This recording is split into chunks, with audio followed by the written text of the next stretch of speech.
buying 10 Bitcoin, even for $100 each, was basically throwing $1,000 by the window. Simplicity, I think, is a value proposition. Just launching a token with nothing behind is not necessarily a good investment. Everyone gets excited really quickly. And I think with, social media and the speed at which information travels today, those peaks are higher and higher, but they also fall quicker and quicker.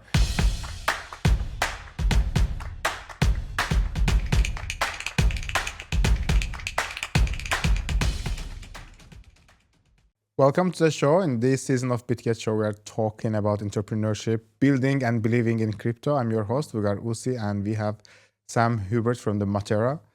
Builder and believer all together.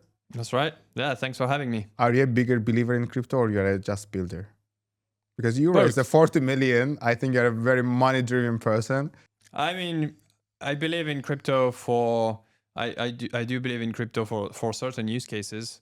We're not trying to force crypto on things who do not need it, but I do believe that it solves a particular need, and that it can really bring more value to the Web2 ecosystem even. So that's what we believe. We use it as a tool, as a technology, not, just for the sake of it.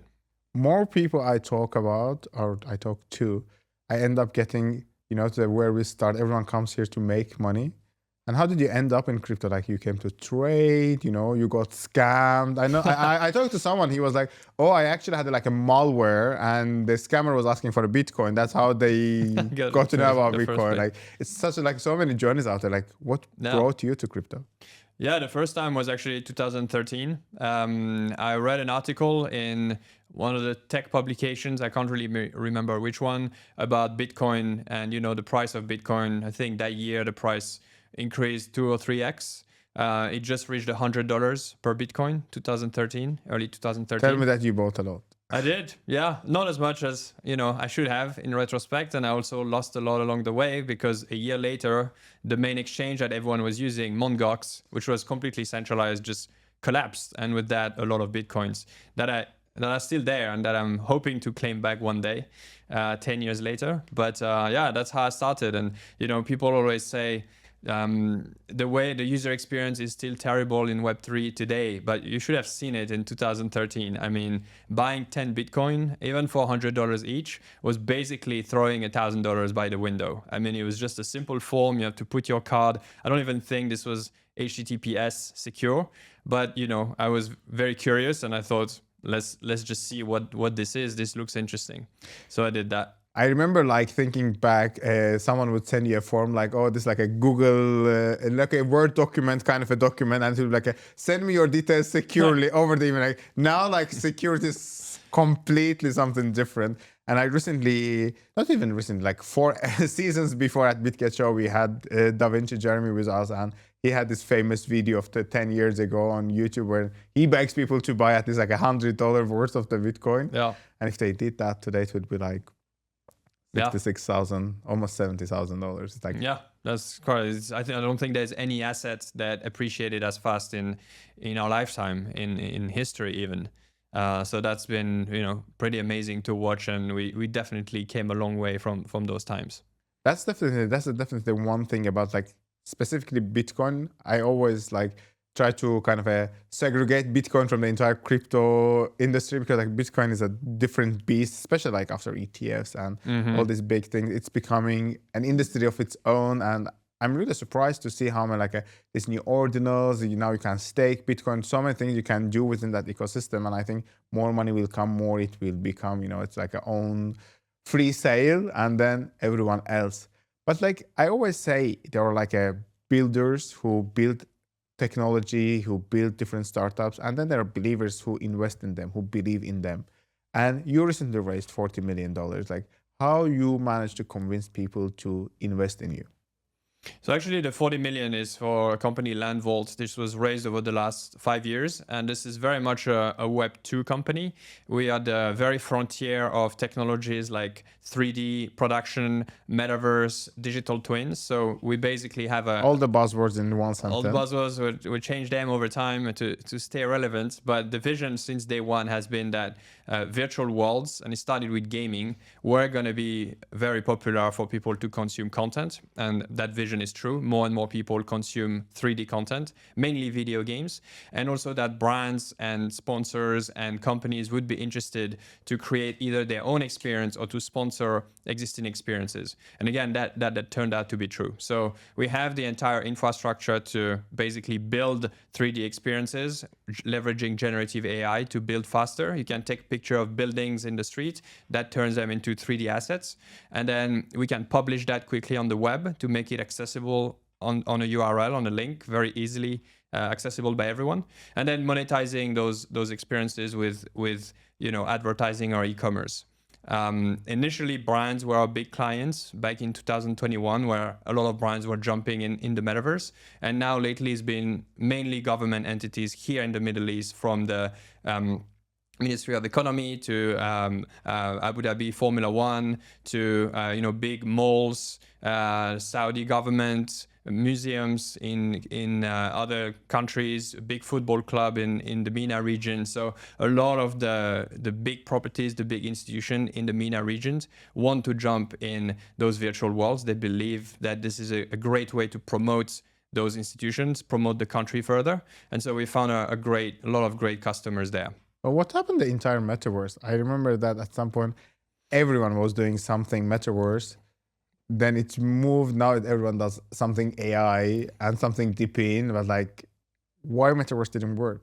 I mean, I think, I debate the fact that the metaverse is just an evolution of the internet. For us, it's actually a three-dimensional internet, right? It's just a richer internet with 3D content that you can navigate. This whole concept of having, one giant network that is interoperable, that is the internet. It's already there. And all we need is just to have more three-dimensional, more immersive content, because certain things that you do are better done in 3D. It's just more natural.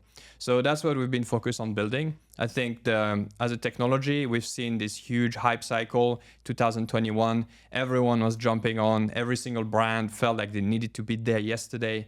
And, in reality, we know that technology doesn't work like that. You need time to build real use cases. We're seeing the same with AI today. Actually, a lot of companies are either scaling back or actually trying to figure out why do they need AI, because just a chatbot assistant is not really a proper use of AI. So we're seeing those cycles over and over where everyone gets excited really quickly. And I think with social media and the speed at which information travels today, those peaks are higher and higher, but they also fall quicker and quicker when people realize that actually this is not a huge use case for this business. It doesn't actually provide that much value. So we've seen that with metaverse. Everyone was jumping on. We had various governments, we had museums, we had media companies, and we had Facebook, Meta, right? Yeah, that catalyzed a lot of it. Billions into. Absolutely, yeah. They catalyzed a lot of the demand. We knew already at the time that a lot of this stuff was not sustainable, because we had clients literally coming to us saying, on Thursday, our CEO is going to announce that our company is joining the metaverse. It's Monday. What can you do by Thursday? And we're like, this is not... Even it took 5 days, God, to create a world, That's Give true. it a week. Yeah, exactly. So this is literally what happened in 2021. So when you see that, you know that this is not something that, it's not a normal organic growth of a market. There's clearly some hype. So we really just focus on building real use cases, digital twins, digital simulations that, those clients can reuse. What's the difference between like a digital twin and NFTs? Because I know that like in that narrative, at some point, like all these fashion brands and luxury good producers, they were like doing NFTs, applying NFT technology. But then because NFT was another hype that like, went too high and then too low, everyone like started telling that, oh, you'll have a shoe and you'll have a digital twin of it, which was technically the NFT of something. But like, what's the difference? I think the real definition of digital twin actually is not connected to blockchain. So it's literally a digital copy of physical infrastructure. So it could be a building, it could be a car, and basically you have the physical version of the asset, and you create a digital version. But it's not just a nice render. It has to have the right material, the right physics. So it is literally a digital copy. And if you apply physics on top of it, it will run and it will work like the physical model. So it is a great way for building owners, for real estate owners, for example, to be able to run simulations to see how the building would work, how the cooling would work, how the trash management should work, where the emergency exit should be, because you can very quickly create simulations on the digital building. You can, for example, say, if a fire starts at this floor, then what happens? How quickly can people exit? And you can basically change where the exit doors are, and you can run simulation this way to maximize their positioning. Or you can think, how many people can try to pump some water at the same time, and then you're able to basically figure out how big the pump should be to be able to pump water to the 30th floor all at the same time. So these are things that would be very hard to calculate if you didn't have a 3D copy of the physical building where you can just integrate AI simulations and run different scenarios. So more and more, this actually turns out to be the use case behind this metaverse, which was a catch-all term that didn't have real utility. That's good. Like industry could kind of like you just build something and then you decide what to do with it rather than knowing what you want to build for. Because in the beginning, the narrative was that, we're all going to work from home. We all going to have like a digital Gucci's wearing and going to the digital office where half bodies will attend the meetings, right? That was kind of what was presented by both Microsoft and Facebook, that workstations, everything will be digital. Well, I mean, I think there's the NFT collections for brands. There is definitely still a market for this, right? Digital collectibles, even if they're not NFTs, this is still $200 billion a year in revenue. People like to buy digital items. Kids do not actually make a difference between, is it something physical that they own or digital? For them, it's just part of what they own. So that's definitely here to stay. Doesn't need always to be on the blockchain.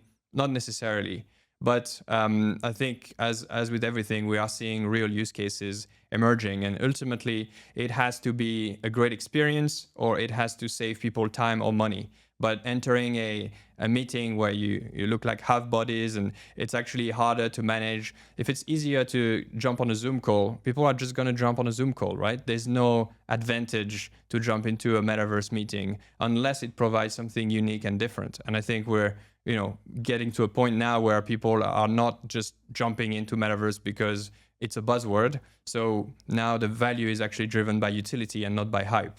And this is where you actually start to build the real use cases.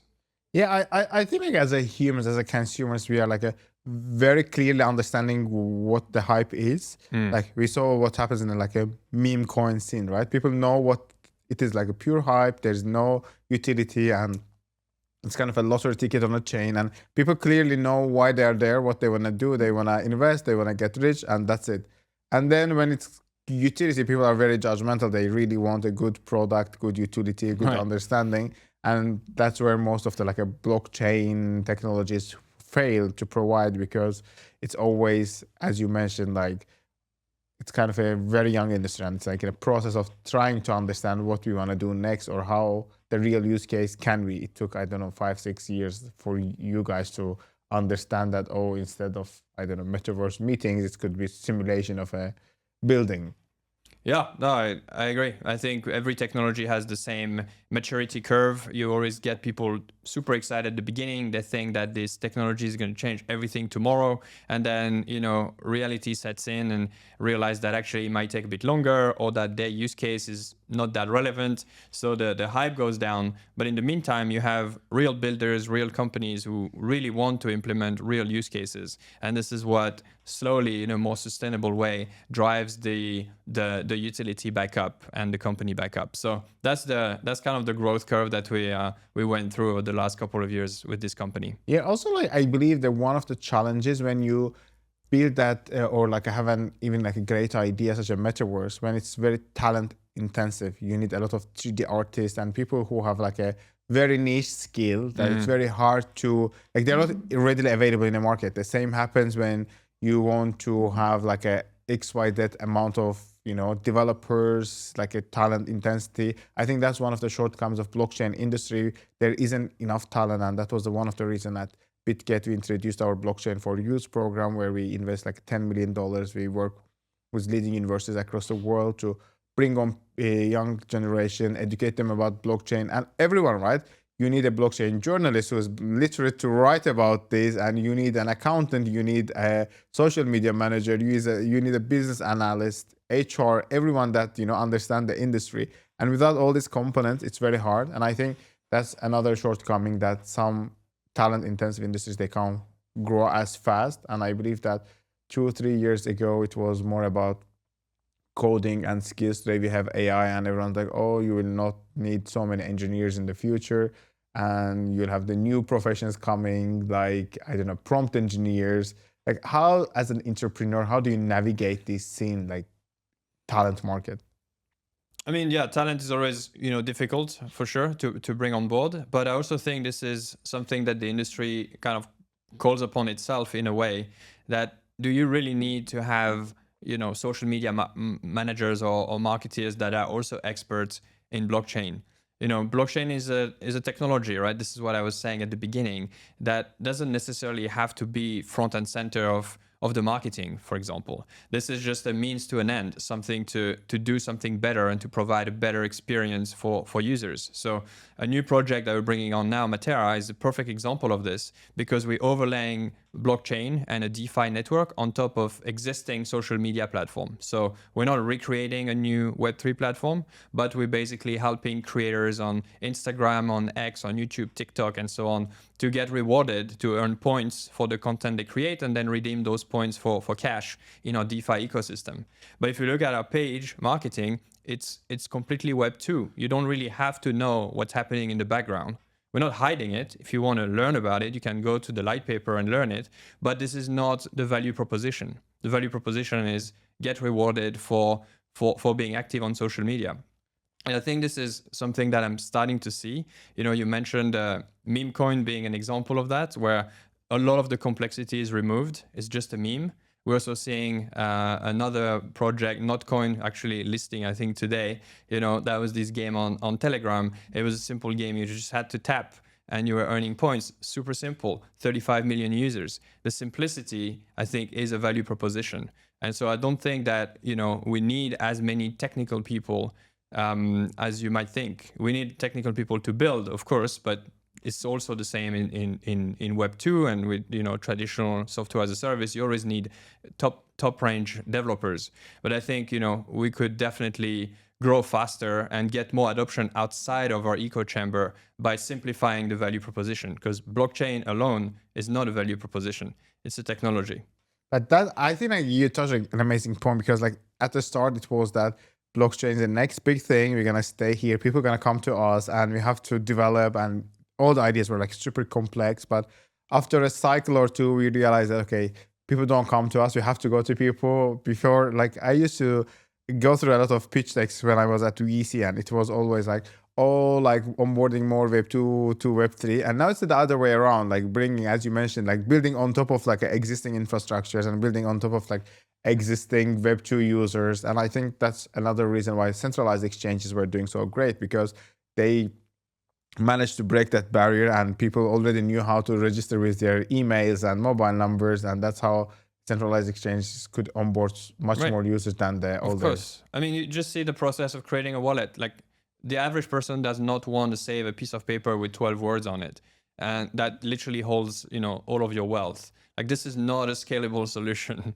And, we think that this is, for the sake of having, custody on your own finances. But it's kind of like privacy. I used to work in the advertising industry, and there were a lot of people that were really focused on, maximizing user privacy. Like Google should not be able to know anything about you. And so they were creating those very complex interfaces. And we had this law in Europe, GDPR, where you now have to opt into everything. And this is a worse user experience. You have to click on 5 things, 5 pop-ups before you can even see the website. And you don't even know what you are clicking for, right? And you don't know what you're clicking for. So people don't care. Well, honestly, the biggest thing is the user experience. That's the only thing that should be maximized. But I think like even today, like a Web3 experience is like that user experience, because it's mainly motivated by the money. And it's built by developers. I think the Web3 space lacks product people. It is a lot better now than it used to be, but it's still very much led by very smart, very technical people who basically believe that a 10-step process to do something is okay, because for them it takes them 2 minutes, but for the average person, they do not want to go through it. And so as a result, most Web3 products are services for other Web3 companies. But we're not really bridging the gap and using Web3 to serve Web2 users, which is obviously where the audience is. So that's one of our bets. That's one of the things we want to do. And we believe that social media is an obvious place to find a lot of users in one place. And so that's the thesis behind Matera. Like there are so many social media solutions, from the Lens protocol to all the way different add-ons. There are a lot of companies try to put on chain the creator economy. Like, how to differentiate, like what makes Matera unique? Well, the first thing is that we're not asking creators to build another profile and to start to build their audience from scratch.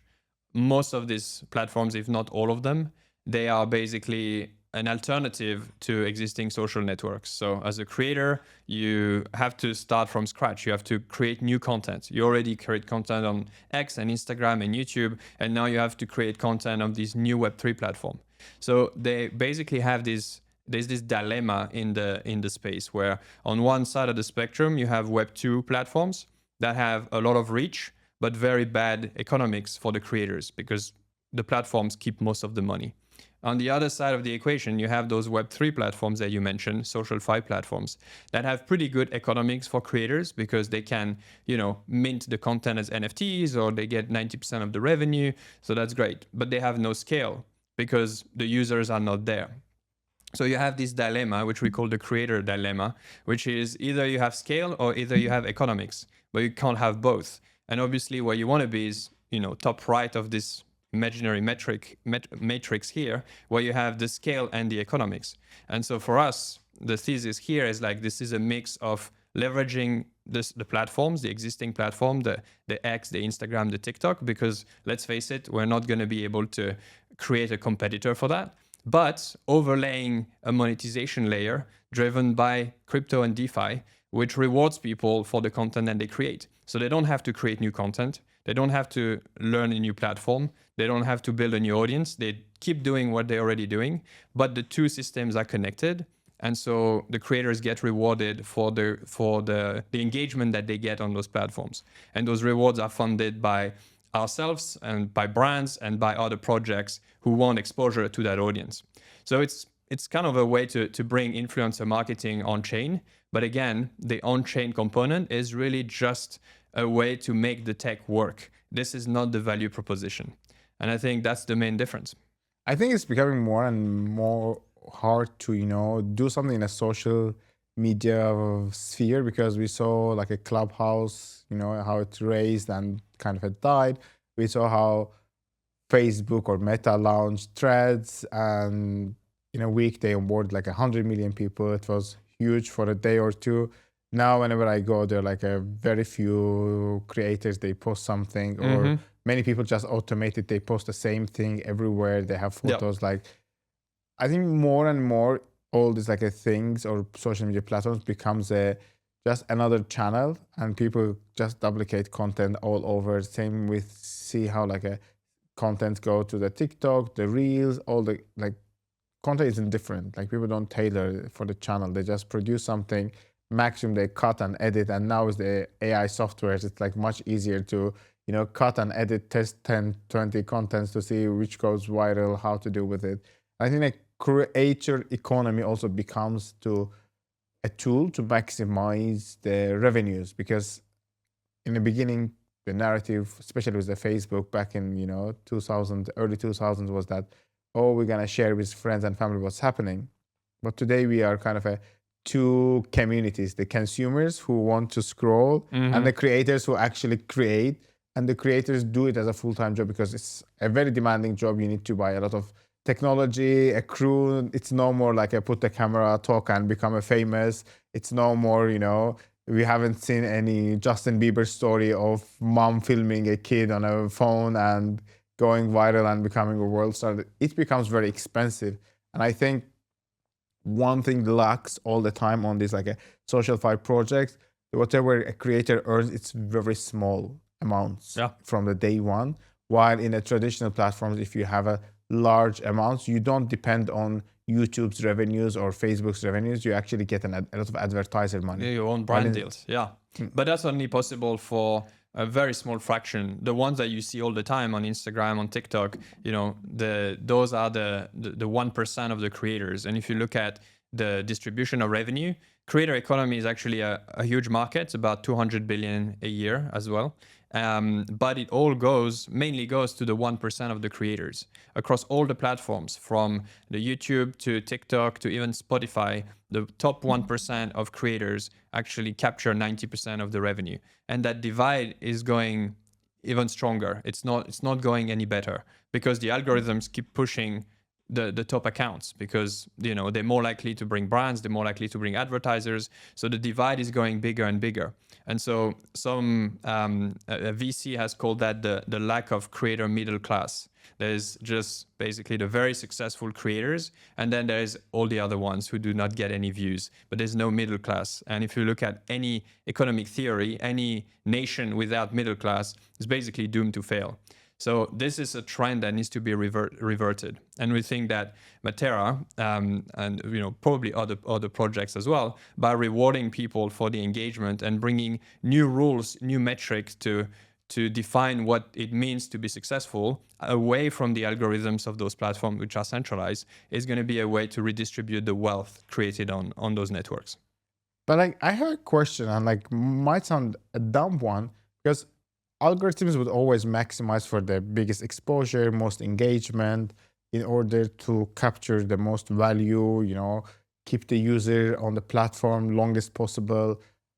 How could we guarantee that everyone else there will be like a middle class? Because I assume we see someone so much because their content is engaging, more people engage with them, algorithm pushes them more. Yeah, that's right. But not everyone is starting from the same points. You know, the creators that were there early, rightly so, are now the biggest creators. And so now it's very difficult for new creators to kind of make their own way, because the space is very saturated. And as you say, we have an oversupply of content. It's impossible to consume all the content. The limiting factor are the eyeballs. And the way that those algorithms work is, as we said, they push familiar content that people are more likely to reshare. And so as a result, it's quite often the same profiles that get pushed. But that dynamic works across everything. It's the same on Spotify, for example, where it's only the top 1% of artists that get streamed. It's also because they're the best artists, right? It's not an accident, and we do not want to create a communist platform where everyone has the same amount of views. Of course, some creators are better than others and deserve more views, but there is a big lack of distribution. The way that the distribution works on those platforms is just not only it's not fair for the creators, but it's also mainly captured by the networks that are just providing the service. It's not like all this revenue goes to the creators. Most of it, 95% of it, is captured by the platforms.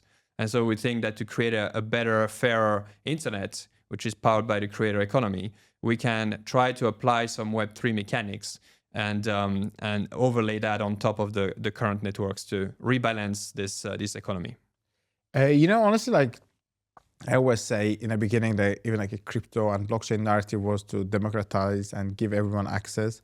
And more things become complicated, which is that it definitely benefits a smaller group of people than it was intended. And similarly, I saw so many like DAOs that had a great idea. They couldn't run, people didn't participate in the voting on time, and things went down. And when we talk about also creator economy, and we talk about the richest people in the world, that also like a 1% holds more wealth than, everyone else combined. Do you believe that still technology has the power, to build that middle class, or with more of a ETF's approval and institutions coming and kind of captivating the crypto market, are we losing the one last chance that we had for that equality? A big question. I'd like to believe it, but I think so far what we've seen is that generally technology creates a bigger divide rather than the other way around. And so I think there is, and I think, Web3 is definitely a way to rebalance this. One of the issues there is that, there is obviously a lot of money in Web3 in a very small amount of hands. And so when that happens, that can also corrupt or change the motivations. And so now, when it comes to products that are built on staking, for example, it does rebalance the dynamics a little bit, but it also means that whoever can stake more can get more advantage. So it just creates new dynamics, and I think this is what we're trying to do. Ultimately, it's to at least change the current dynamics, which on social media and the creator economy are very much dictated by 3 or 4 companies that decide on the algorithm, and actually creating something that is community driven. How the community then uses it and uses it to rebalance the economy, that's something that we're yet to see. But at least, the algorithm, the logic to decide who sees what will be community driven. And that's one of the things that I think would make the system different. I think like when we talk about community, like community is a power, and I believe like everyone who is in business, building something, startup ecosystem, not only like Web3, but also Web2, everyone is more or less, attached to social media, whether you want to promote your business or attract, new customers, even get your news from Twitter. Like I end up getting all my news from Twitter. And recently I noticed this trend that whenever you go read like a traditional publication, even like the big ones, you'll see that they refer to tweets and they will put like a lot of reference to Instagram. And not only business, like you read about Met Gala and you see like different Instagram posts of the celebrities that were just inserted while you already saw while scrolling Instagram. Therefore, like it becomes such a amorphous ecosystem where things cannibalize each other and we don't see much of a uniqueness or development. It's just trying to throw as many balls possible to see whatever sticks, whatever catches, whatever happens. And sometimes I get that feeling.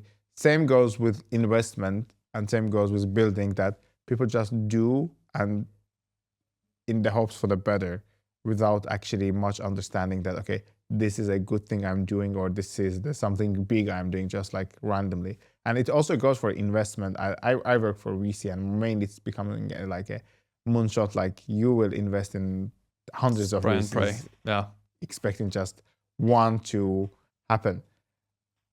What is your way of thinking when it comes to investments? And it's not only about like investing your money, but your time, your energy, your talent. How do you distribute your investments? Another great question. Yeah, I mean, we generally try to maximize my time where it can be best invested and most impactful to reach specific goals that I have or that we have as a company. And so it could mean, doing some of the work myself, or it could mean finding the right team to do it.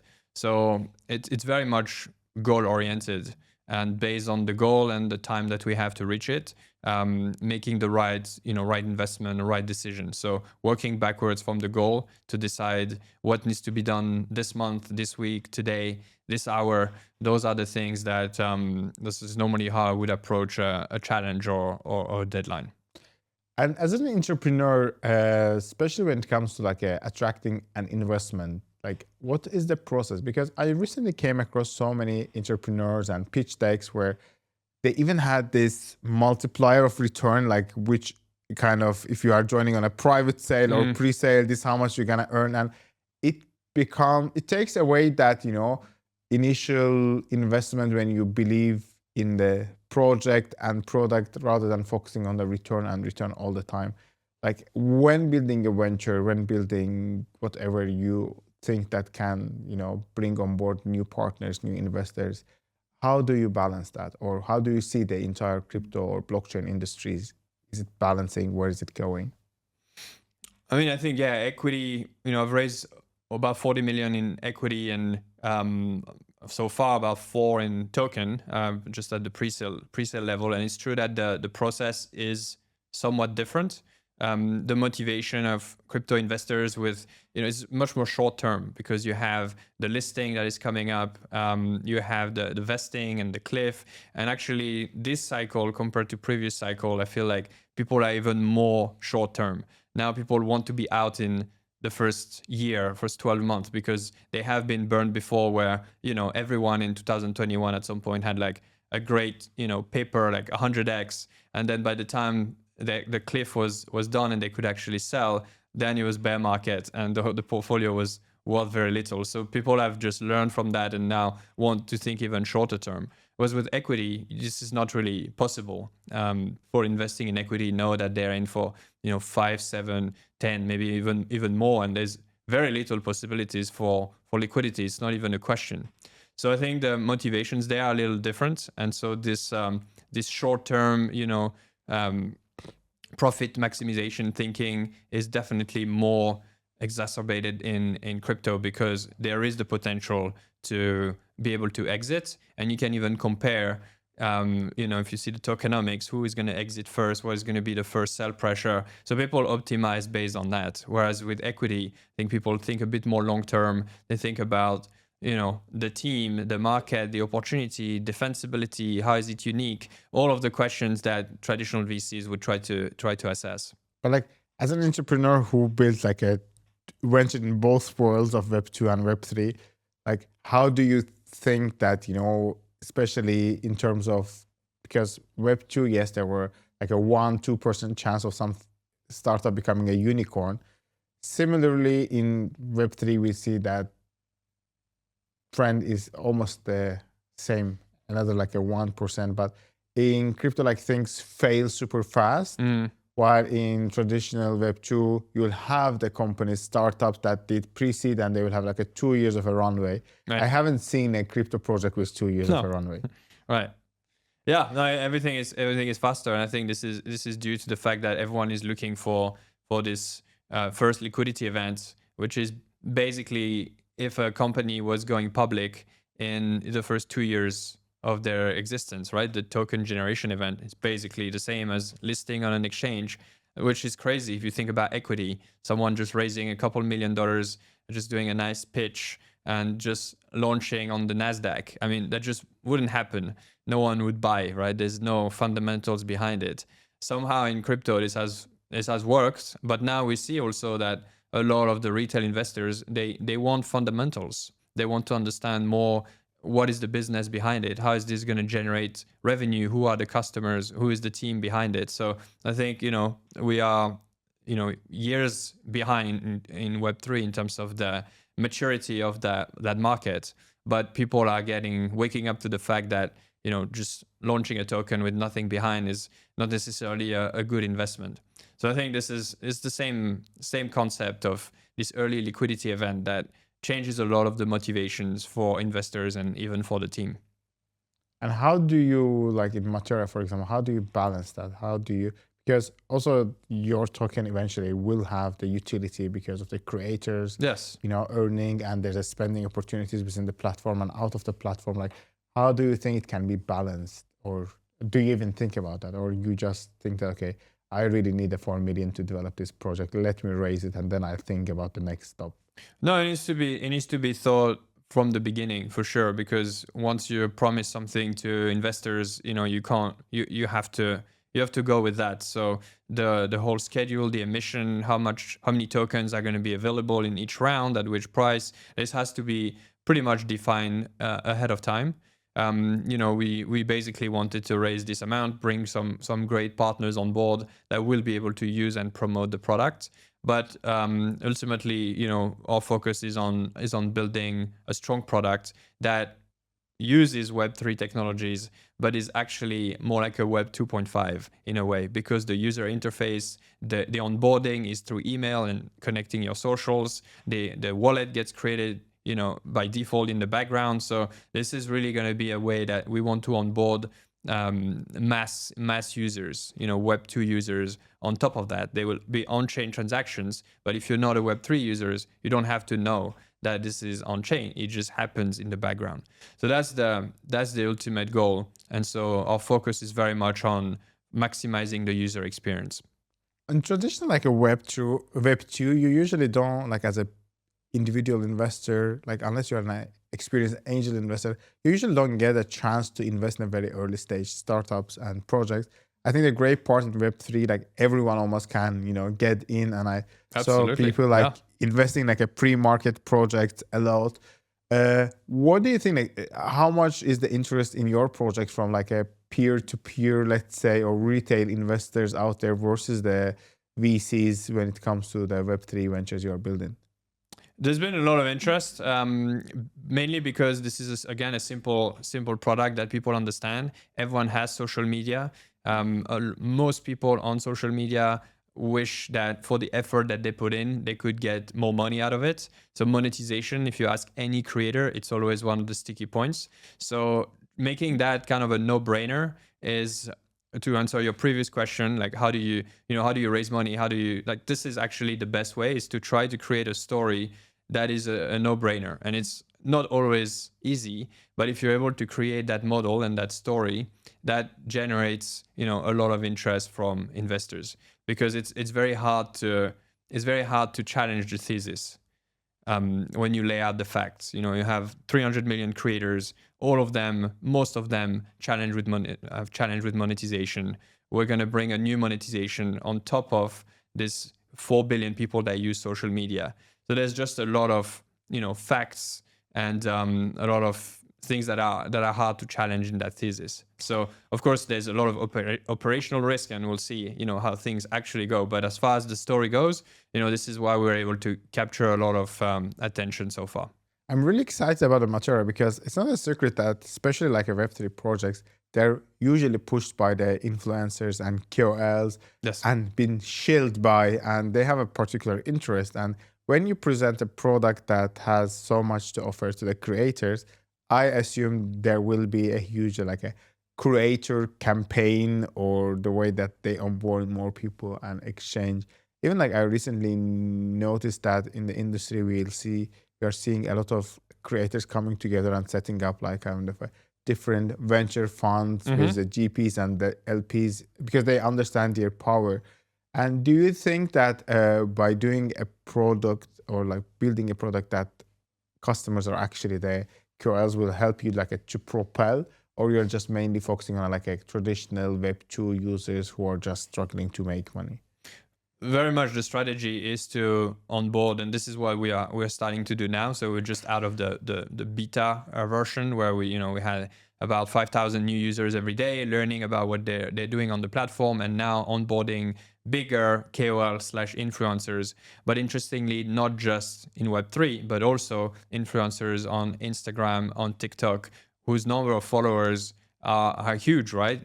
10 million followers on Instagram, there's a lot of users that have that. So that's why I think this is an exciting proposition, is we go beyond just the Web3, crypto Twitter, as they call it, or that part of the ecosystem.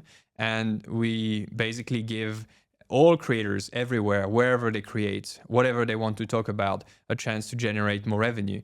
And I think the influencers will play a big part in marketing that and showing to their community how easy it is to set up and how much they've generated. If you remember when Twitter or X started to pay creators, everyone on Twitter was just screenshotting their payments, how much they got. On one side, you had people who were bragging about how much they got, and they were sharing it. And on the other side, people were complaining about how little they got. They were still sharing it. So there is that drive to share, because this was a new thing. For the first time, X was paying creators, and so people were just sharing it. So we want to create the same concept, where every week you'll see how many points you get, and those points you can then redeem them in our ecosystem. And I think this would create a lot of marketable moments that creators, no matter their size, would want to create and share with their communities. I think that you are like sparking two questions in my mind. One is that, like, do you think at some point, especially like when Elon purchased X, there was a lot of rumors that they will implement crypto payments and do something. But this time during the token 2049, we saw like Durov and Telegram introduced that ton payments. More and more like industries kind of taking advantage of that speedy and cheap and easy transfers and payment distribution, at least on the distribution side. Do you think that like once the content platforms approach that and start implementing, there will still be need for the pure Web3 ventures out there to do something similar? Or That's why I actually think that, you know, building on top of Web2 and really having those Web3 mechanics as a service of the user is a pretty defensible thing to do, because right now you have a lot of pure Web3 products which could find a lot more scale in Web2, for example. So I think, you know, this is what I told my team at the beginning of the year. We're reviewing the narratives in crypto. We do that, you know, every quarter to see, you know, a couple months ago it was all about L2s and now it's DePIN, and, you know, you have different narratives, right? It's important to pay attention to that. There's one that doesn't really exist yet as a narrative, but I told my team, I made a bet that this was going to become a narrative. And I think is that Web2 to Web3. So plugging on top of Web2 or finding a Web2 audience and basically proposing them a Web3 product under the hood, but with a great user experience. I think this is going to become, it has to become a core narrative if we want to bring a billion people on chain. And, you know, the whole Ton and Telegram story, it's exactly what they're doing. There's an app with 700 million people, and they're introducing payments where you can literally send crypto. If I'm my Telegram contact, I can do it in half a second. I think that's brilliant. I think this is how more and more crypto companies should look to do. They don't have the audience. They have the technology, they have the economics, but they don't have the scale. This is the paradox I was talking about earlier. So be able to find scale. It doesn't have to be social media. You know, it could be video games. There's a lot of scale there. It could be the banking system, whatever it is. Find the users where they are and try to bolt on a solution that is better because of crypto. That, I think, is going to become one of the next narrative, and the only possible narrative that I can think of if we want crypto to really become, you know, go beyond the 300 million wallet. I think there's the biggest limitation is that especially these Web2 companies, because they're run as a corporation, they're all listed and so on, they're very greedy. They don't want to share. And we saw how, you know, before there were different apps that you would do filters. Now Instagram and Snapchat and all of them have their own filters, and all the different add-ons that were there, this kind of were introduced as a tool within the native platform in order to stay relevant, but also not to let anyone to earn anything. True. Yeah, I think that's a huge limitation. But like going back to the creator economy, I was recently watching an interview with Mr. Beast, and he's the largest creator. He has the most watched videos and so on. And apparently he still can't make enough money as a creator from creating. But do you think there's like enough money that, you know, you can still run a business and pay creators and they'll be happy?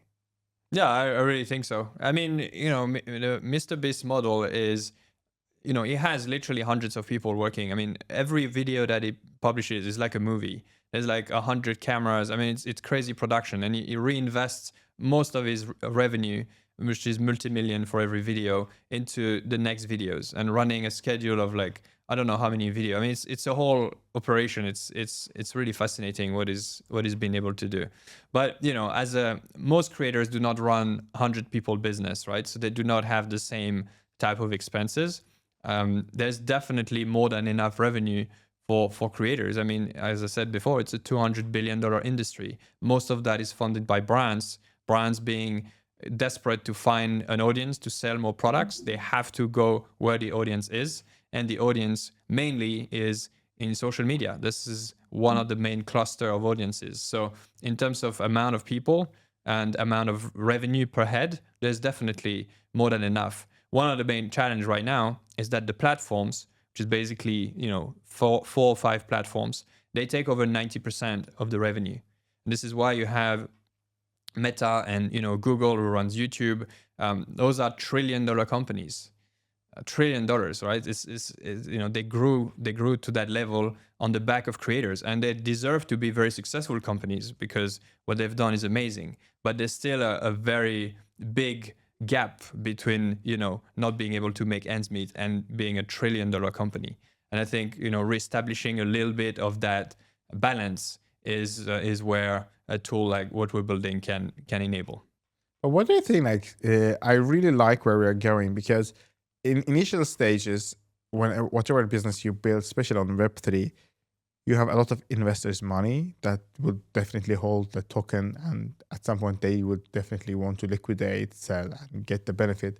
And these investors are not necessarily the people who are gonna actually transact with that coins, be it the creators and so on. And I believe that these both audiences, they kind of exist independently, and also still this industry is very much heavy on the fiat. The moment the creators would want earn the money, they wouldn't have much opportunity to spend that whatever coin is that they're earning, and they had to do that transaction. And how do you think that whatever they earn will still stay relevant and valuable, because the market will fluctuate much higher than being paid in dollars by the YouTube, because I know that YouTube's revenue share model is based in dollars and all the other platforms.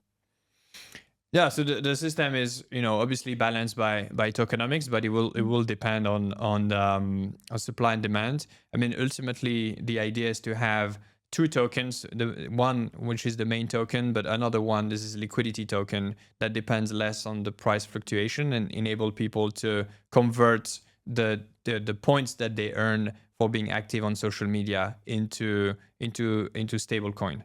So we are building our own DeFi infrastructure on liquidity pools to be able to quickly exchange those tokens for actual value.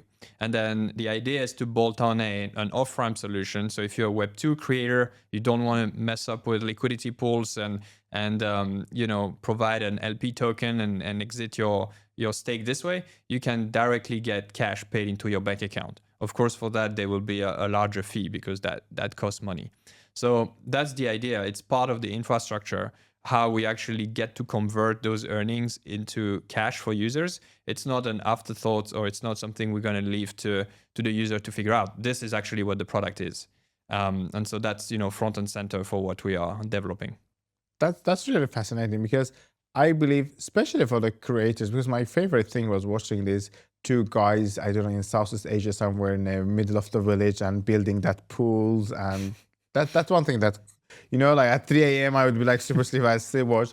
Definitely we discovered that after apparently it was again paid production, and they would build not in the most sustainable way and so on. Yeah. But that was not the point. But like, I believe that there are so many these like rural creators that who, doesn't have much access to things, and actually like a Web3 can solve their problems to monetize something, to take things out, because I think it's simpler the process, easier it gets. And one of the success of the crypto industry is that we can easily onboard users, while for a traditional banking, you have to bring so much papers and go to the physical bank.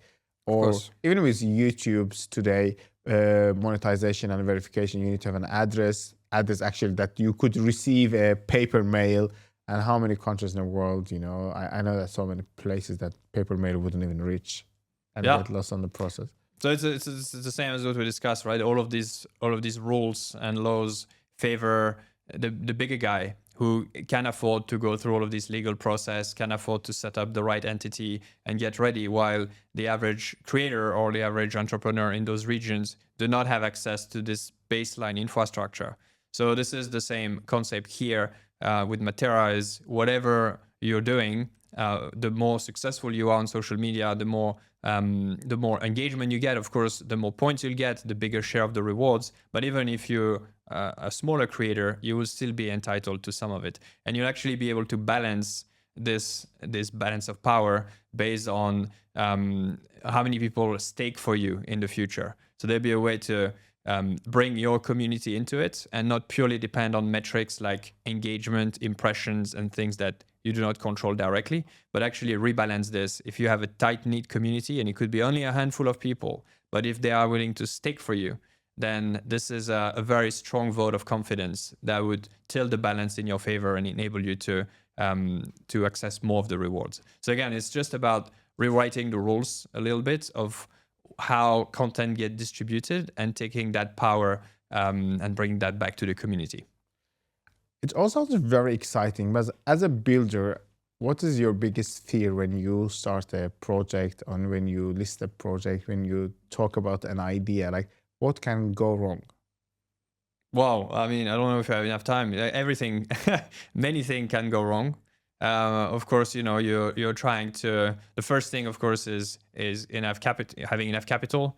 So this is something that we secured with this round of funding. So this capital basically buys you time, right? That's the main thing. It gives you more time to achieve things. So that's the first thing, and then, you know, operationally, we have a team that has been working together for a long time. So we're also trying to minimize those risks, and then it's all about the reception from users. So we've been now in this beta phase for 3 weeks, and learning a lot from users, listening to our community, working directly with creators, you know, tweaking things so that we can never remove all the risk, but at least try to minimize the risk of things going terribly wrong. And at least if things go wrong, we want them to be reversible. That's the other thing. You want to avoid the irreversible problems. But as long as things are reversible, generally, you know, and if you have enough capital, meaning time, then you can reverse, and you have more time to get to a successful outcome. An amazing answer. Why I was asking this question, because I always tell my friends and family and everyone within the industry that whenever you invest, whether it's a $1, it's $1 million, you always have to invest in something that you believe truly, you are ready to support, no matter if things go right or wrong, and not be much driven by the money, even though money is really important. I think when doing an investment, finding something you truly love and investing in that is very important. That goes much longer way as an investor, as a employee, as a team member, whoever you are, or as just a community member. It is much more important than just thinking that I'll do 10x's, let me put my money. And most of the time failures happen just because people are very much driven by the money. Therefore, do smart investments and trade smarter on Bitget. I was your host at Bitget Show, and we were talking about Matera and SocialFi.